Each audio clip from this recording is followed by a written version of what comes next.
માંજલપુર પેટા ચૂંટણી જાહેર થતાં જ ભાજપ એક્શન મોડમાં આવ્યું છે। વડોદરામાં ચૂંટણી તૈયારીઓએ જોર પકડ્યું છે। શહેર ભાજપ પ્રમુખ ડોક્ટર જયપ્રકાશ સોનીનું નિવેદન પણ આવ્યું છે। ભાજપ દરેક ચૂંટણી માટે હંમેશા તૈયાર હોવાની વાત તેમણે કહી છે।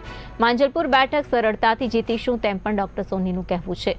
14માંથી 14 કોર્પોરેશન બેઠકો ભાજપ જીતી હતી અને યોગેશ પટની લેગસી જાળવવા ભાજપ પ્રતિબદ્ધ હોવાની વાત જણાવાઈ છે। ટિકિટનો નિર્ણય ભાજપ મોવડી મંડળ કરશે।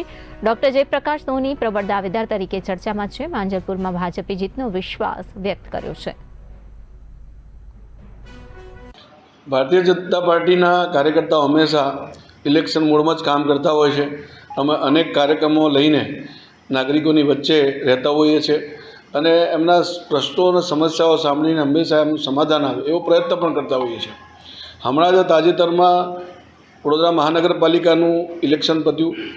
આજ વિધાનસભાની 14 સીટમાંથી 14 ભવ્ય સફળતાથી વિજય પ્રાપ્ત કર્યો છે અને મને માંજલપુર વિધાનસભાના નગરજનો પર વિશ્વાસ છે કે માંજલપુર વિધાનસભામાં પણ જે પણ ઉમેદવાર ભારતીય જનતા પાર્ટી ડિક્લેર કરશે એને પણ ભવ્ય સફળતા અપાવશે।